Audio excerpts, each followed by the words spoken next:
জীবনটা বড়ই অদ্ভুত। যারা বাঁকা পথে চলে তাদেরকে ছেড়ে দেয়া হয়, অথচ যারা সোজা পথে চলে তাদেরকেই বেশি আঘাত করা হয়। সাপ ছোবল দেয় আত্মরক্ষার জন্য, আর মানুষ দেয় স্বার্থ রক্ষার জন্য। একটা সময় যাদের জন্য নিজের সময় নষ্ট করেছি, আজ তাদের কাছে আমার জন্য কোনো সময় নেই। ভরসা সবসময় নিজের ওপর রাখো, তাহলে কখনোই আফসোস করতে হবে না। যার আছে তাকে খাওয়ালেও খেতে চায় না, আর যার নেই তার খিদে পেলেও খাবার পায় না। চিৎকার করে কান্না করার বয়সটা চলে গেলে কষ্টের পরিমাণটাও বেড়ে যায়। কখনো নিজের স্বার্থের জন্য অন্যের সাজানো স্বপ্ন ভেঙে দিও না, কেননা স্বার্থ মিটে গেলে তুমি হয়তো চলে যাবে, কিন্তু সে তার গড়া স্বপ্নগুলো আর কোনোদিনই সাজাতে পারবে না। মানুষের প্রতি মানুষের বিশ্বাস যখন কমতে শুরু করলো, তখন দরজার আবিষ্কার হলো। মানুষ যখন বিশ্বাসের ওপর আঘাত করতে শুরু করলো, তখন তালার আবিষ্কার হলো। আর মানুষের ওপর মানুষের বিশ্বাস যখন একেবারে উঠে গেল, তখন সিসিটিভি ক্যামেরার আবিষ্কার হলো। মানুষের যখন অনেক মানুষ হইয়া যায়, তখন পুরাতন মানুষগুলোকে আর আগের মতো গুরুত্ব দেয় না।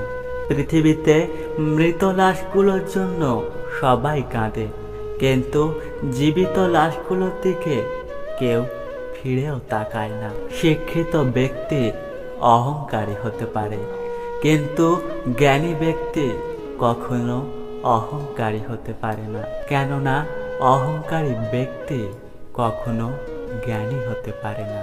মানুষ ব্যর্থতা থেকে শেখে, সাফল্য থেকে নয়। তাই একবার ব্যর্থ হলেও পুনরায় চেষ্টা করো। মানুষের জীবনে যখন কোনো পরিবর্তন আসে, তখন সে হয়তো বেশি কথা বলে অথবা চুপ হয়ে যায়। পেটের দায়ে যারা সামান্য চুরি করে তাদের উপর আমরা অত্যাচার করি, আর কিছু উচ্চশিক্ষিত মানুষ যারা কলমের খোঁচায় কোটি কোটি টাকা চুরি করে তাদেরকে আমরা সম্মান করি। এটাই বাস্তবতা। জীবনের প্রতিটা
সত্যিকারের ভালোবাসে। কথায় কথায় ঝগড়া সেই করে যে তোমাকে ফিল করে। তোমার দোষ সেই খুঁজবে যে তোমাকে সব সময় মিস করে।